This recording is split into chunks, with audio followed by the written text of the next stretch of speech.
went crazy. Speed went crazy with this one. Kai went even insane too. Kai's verse.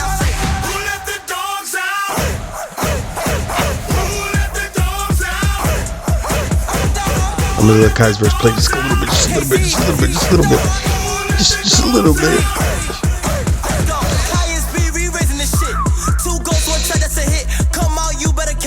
Alright, let's get it.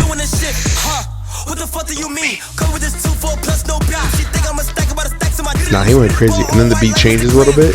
Hey.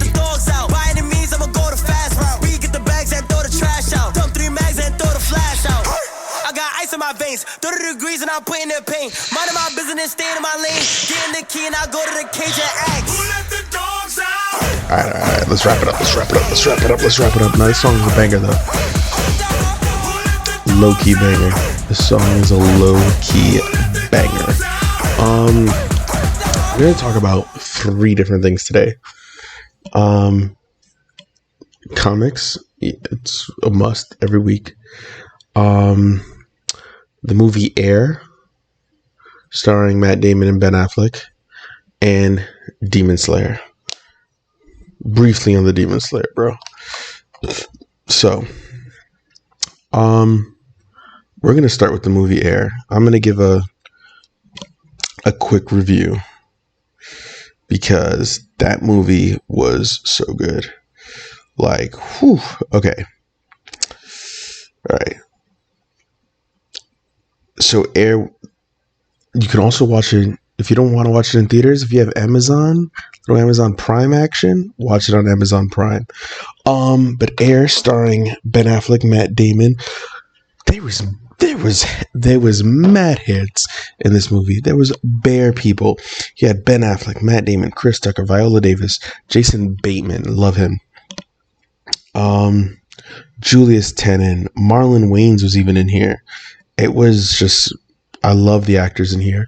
Viola Davis played, I think the 2 best actors in the movie was definitely Matt Damon and Viola Davis. But even Viola Davis as a supporting actress everything she does is phenomenal. Let's start there. But the direction that this movie like Ben Affleck, this is why he's an Oscar winner for directing and screenwriting. Ben Affleck's directing is so good. Just the way you never see Michael Jordan's face. I love that they did that. You never saw Jordan. You saw like the back of his head. I think he only said like 2 words, but you never saw Jordan. Anything that was the closest you got to Jordan was through his parents and mainly the mom. It was amazing. Matt Damon gives an amazing performance as well. Amazing performance. I love that they incorporate everything from the 80s. I love the sneaker war of Nike, Adidas, Puma, Converse. It was just all the information was great. I saw it with my mom and dad, my wife. It was great to see with them, especially with my dad, because this guy was having like a nostalgic moment. He's like, "Oh, I used to wear those. Oh, I had that game. Oh, you remember those?" It was fun. It was a fun time. That was a really good movie. I would even put it as a great movie. I rate that movie like an 8.5. It was just so well done. Very well. Yeah, of course, it's an adaptation of how Nike became where it's at from the Air Jordan, but I thought it was really great. I thought it was a great movie. I give it an 8.5, hands down 8.5. All right, that's my take on that. Phenomenal movie. Highly recommend if you haven't seen it on Amazon Prime. It's a movie you could watch in theaters, but if you're not a theater person, Amazon Prime is great to watch it on. Demon Slayer, bro. Demon Slayer is kicking my ass. We're on season. It depends what you call it, because people call season 3. people could try to count season, because Netflix counts the movie, they put it in episodes, so people be like, that's season 2. Now it's the movie. But yo, Tanjiro is on a mission. And so not last week's episode, the episode before that, we were on Genya's backstory, his brother who's the Hashira, and we saw a lot about them. So we got to feel Genya, and now it's Genya, Tanjiro, and Nezuko are just fighting these demons. They found the main demon, the demon of fear. Not fear. Is it fear? I think it's fear. And then right when he was about to kill him, fucking the other demons morphed together and created this new demon. It looks like a little fucking kid. And now this dude is sending like wooden dragons after Tanjiro. Oh my god. Every episode ends with like a cool cliffhanger. Every fucking episodes. And I'm just like, fam. This is killing me, bro. And the other Hashira, the mist one, what's his name? The mist Hashira, because that dude, this dude has been locked in a bubble for a whole episode.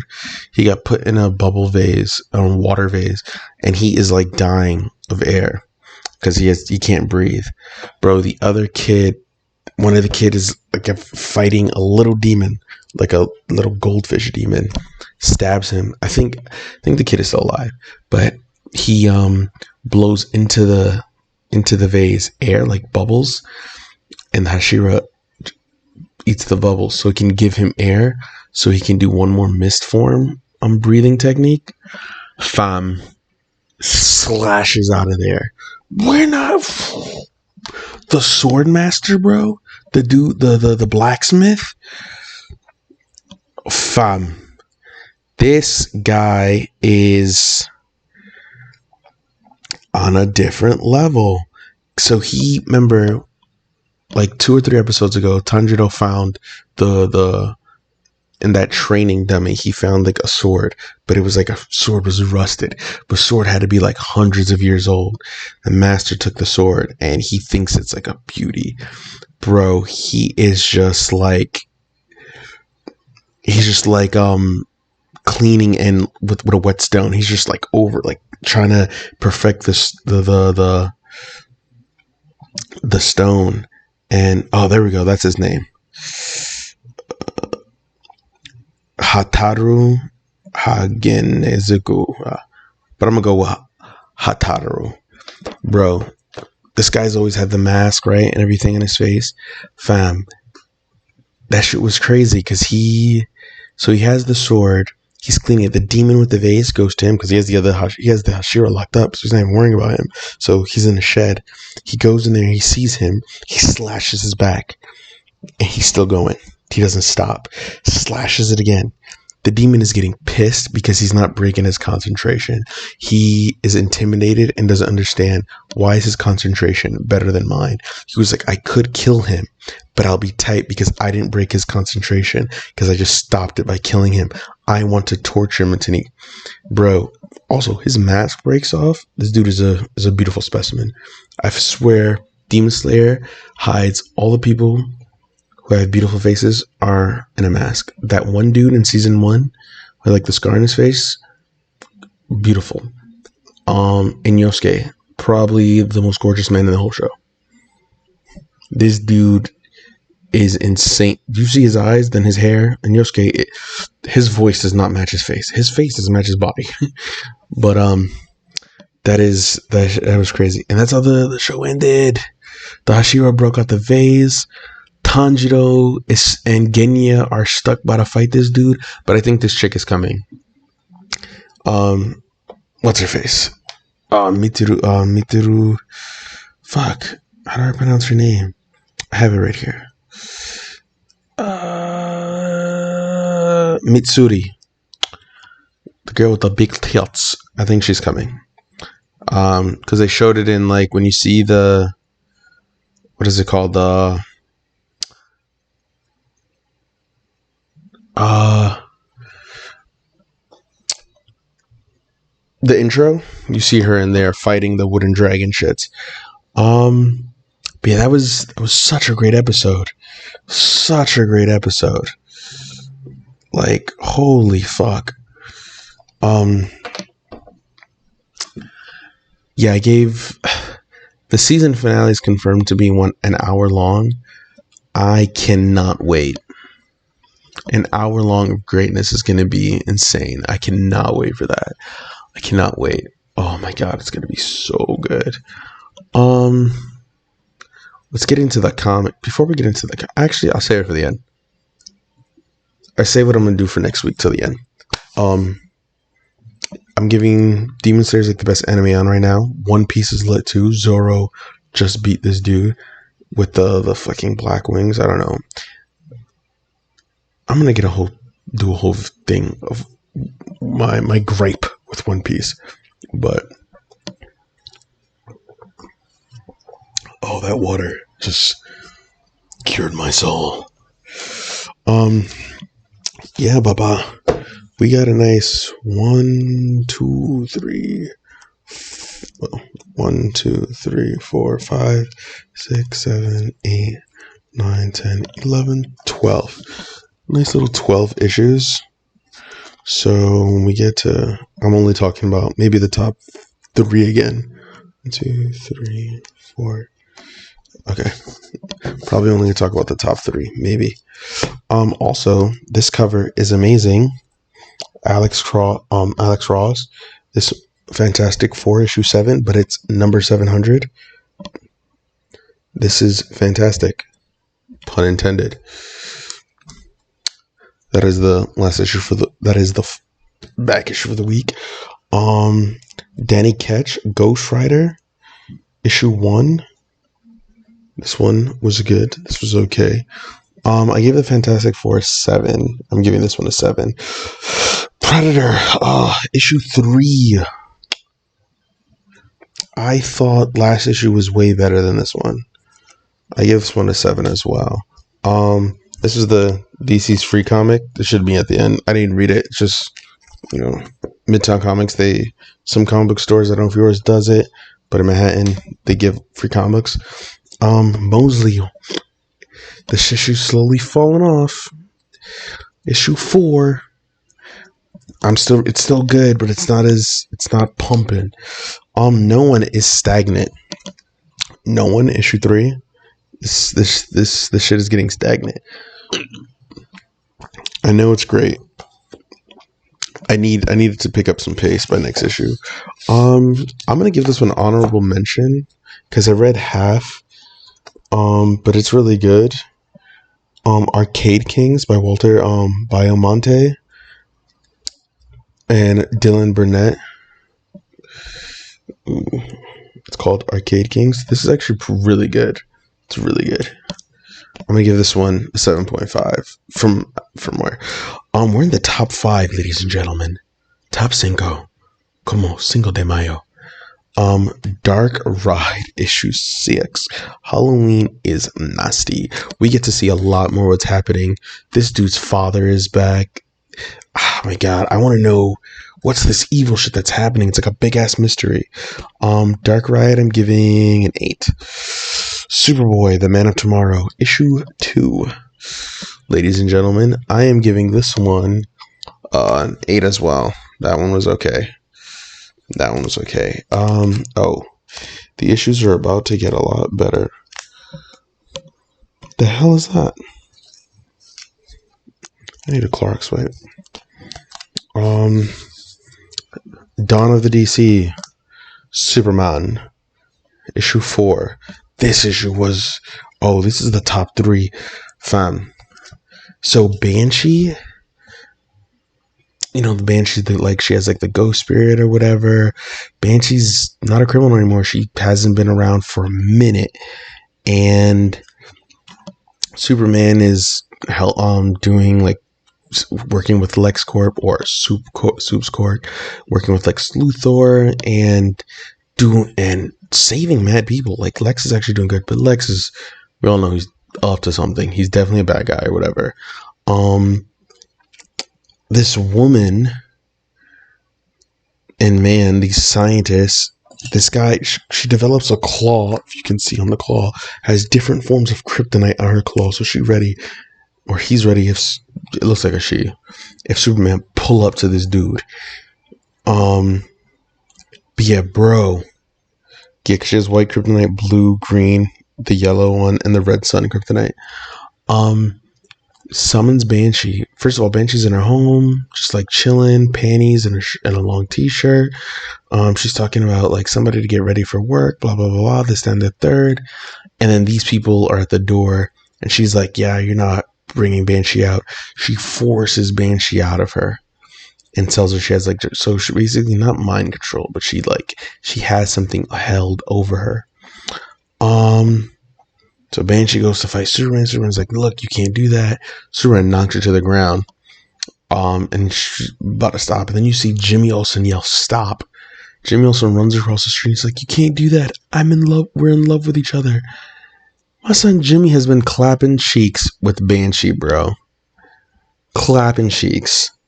We found out that Lex was a vigilante when he first got to Metropolis years ago. This is before even Clark went to Metropolis. Clark was still in Smallville. That was very interesting to find out. I give that issue an 8.5. Oh my god. These next two issues are very close, and they're a 9. So this one is so good. It's an anthology. Batman, the Brave and the Bold, issue 1. It's an anthology series of like several different series in here. Yo, the first part of the anthology, it's Batman and Joker. They're not. It's them doing two different things. A little girl comes to Joker. We all know it's the Joker. We don't even see. She's like, "Sir, why do you have a balloon?" It's the very homage to Stephen King's It, because the clown with a balloon in the rain, talking to a little kid, luring her in. She's lost. She left her parents. And while he's having a conversation with her, she's like, "Oh, you're gonna get pneumonia because you don't have an umbrella," because she has an umbrella. Batman's intimidating some dude. This dude is cursing him out. Batman's just watching him, chasing him. He falls on the train tracks, hurts his leg, and Batman's just standing over his body while this dude is cursing up a storm towards him. And then another part of it, Alfred is covering for Bruce, because I guess Bruce is having one of those huge rich people fundraisers where all the wealthy people of Gotham come together, and the politicians, they're all in Wayne Manor, and Alfred is making up excuse that he's like throwing him upstairs. This really rude, arrogant fuck is just like telling him, "Yeah, Jeeves, I know he's upstairs, tell him to come downstairs." I feel like he's going to be an antagonist somewhere along the line in this anthology. Joker walks the little girl home to the dad. The dad is like, "Oh my god, thank you so much." Joker kills both of them. The little girl. Joker gave her the balloon. The little balloon goes away, and you just hear Joker laughing in the background. Batman intimidates this dude. He's on the train tracks. A train is coming. Batman doesn't lets him crawl away. He knew that he had the strength to crawl away, so he timed it in his head perfectly. He'll crawl from the thing. I'm going to save this dude. The train whizzes by, and the guy gets up, and he's like talking mad shit to Bruce. Train passes. Batman beats the shit out this dude. It was just, you can see both sides of the coin of Bat and Joker. The other part, there was a Superman part in the anthology. Oh my god! First of all, Dan Mora, Jorge Ramirez is amazing with this cover. I mean, not the cover, with stuff inside, but Dan Mora, bro, he did one of the last arcs in the anthology. It was like a one-off? Because it didn't say a part. It just, yeah, because the ones that keep going say like part 1, like the Batman and Joker one is a part 1. But it was like a futuristic, because it's a different universe. Like, these are different universes. So it's Batman fighting this robotic thing. He's trying to save these two kids. He was like, "Where's your brother?" And they're like, "He's these two kids are trying to." And then the robotic thing reveals its face, and it's Joker controlling this cybernetic thing. Batman upgrades his suit to like a Nightfall protocol. Beats the shit out of the fucking thing. Oh no, Joker's about to hit him. The kid takes a stick and throws it at the Joker, and catches the stick back, and Batman beats the Joker, because remember, these are anthologies, so that one was really short. That one ended in like 4 or 5 pages, and then it ends. One of the last pages, he's asking, "Oh, who are you?" And he goes, "My name's Richard. This is my brother Jason." And I was like, "This is the two Robins." And he's like, "What happened to your parents?" And he put the face, and Bruce was like, "I don't need an answer. I already know the answer from that face." He knew that their parents are dead. And they were like, "You gotta help us find our other brother," which would be Tim. And he was like, "Yeah, sure. I hope they continue that, because that was so good. That was so good. I love that." Yeah, I gave this one a 9. It was Brave and the Bold was really good. I did not know it was going to be an anthology. I think it is bold and brave to do that. This was a good series. Can't wait for it more. Now let's get into some Titans, ladies and gentlemen. Some Titans. Issue 1. Bro, Tom Taylor has not missed. This guy is throwing out bangers after banger after banger. First of all, I'm going to give this issue like a 9 as well. It was almost matched up with Brave and the Bold. It starts off with the Flash. Wally was shot. Somebody shot him point blank, and he's bleeding out. He's trying to figure out, he couldn't dodge it because he got shot point blank. He's trying to run to the treadmill to like boost up his energy so he can try to get the bullet out of him. Doesn't make it in time. It goes to the Titans. Dick is trying to recruit people to join the Titans. They go to Garth, who's like kind of like Aqualad type of dude. He says no, that he's joining somebody else. Probably going to be somebody we're going to see. The Titans' first mission is this giant machine monkey destroying a nuclear plant, and they're like teaming up to fight this fucking monkey. Beast Boy turns into this giant monster thing that was from Starfire's world, and again, then a helicopter comes, and it's Peacemaker. Bro, I am over them trying to make Peacemaker a thing. Ever since the Suicide Squad movie, they're like shoving him everywhere. Like, I don't need Peacemaker to be here, bro. Like, you could have just, for all that, you could have made it Deadshot. It would have been way more cool if it was Deadshot. First of all, Peacemaker's costume looks dumb as fuck. His helmet looks stupid. I hate all of it. He comes in, says, "You work with us." Titans like, "No, we don't work for you. Governments have agendas." He's like, "You wouldn't work for your president," because he says because the president calls him and he's on the line. He's like, "Yeah, Mr. President, blah blah blah." And then he's like, "No, because you guys have agendas. This is not the Justice League. We will give you all info you would need to know." Nick tries to play good. He's like, "I'm not Batman. This is why you should be Batman. Batman would have known who's really on the line." And he's like, "No, we're gonna try to play the nice guy." This is why Bruce did not play the nice guy, because Peacemaker was not on the phone with the president. He was on the phone with Amanda Waller. Yeah. And for some reason, Bruce would have known that Peacemaker was full of shit. Dick is going to have to learn the hard way, dealing with Amanda Waller and the rest of the shit. Yeah, and then the Titans go back home, and they notice that blood is on the floor.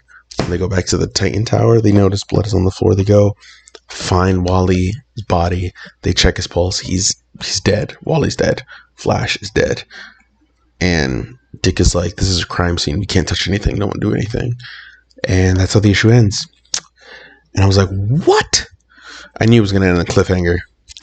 But that was a crazy issue. I give it a 9. Also, I had a lot of traction from the Batman read-along. I think I might bring the read-along probably like once a month or whatever. Probably pick an issue that's like compelling or super good, and I might give it a read-along. Yeah, so next week, I'm going to try to do another Demon Slayer review. Probably a little bit longer. Take more notes. But I'm also going to do... Because next week is... not Backlash. Holy shit, what is... It's WWE's... Oh my god. I am drawing a blank in my... Night of Champions. Jesus Christ. I'm going to go down every match in Night of Champions. Break them down. If y'all want to see them, you'll have the reviews for them. So that's next week. I'm going to give you Night of Champions, and I'm going to give you the comics review and some Demon Slayer stuff. Wait. Before I hit you with the outro, let me hit you with the comics for next week. So next, I'm posting this.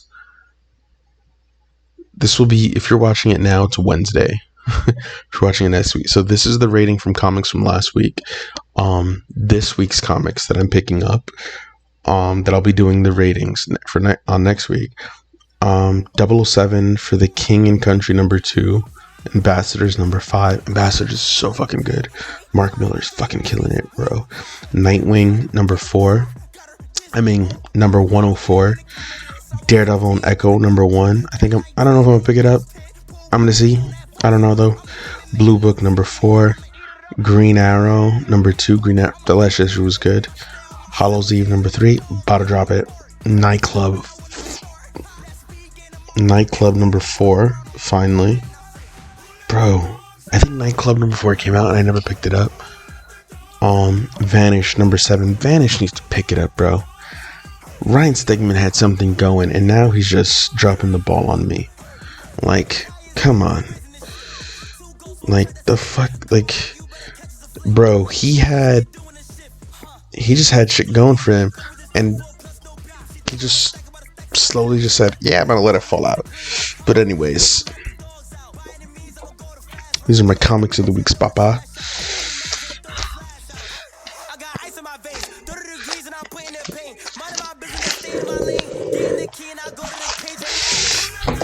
Little light big pickup. Next week is a light pickup. But Batsy is out of here.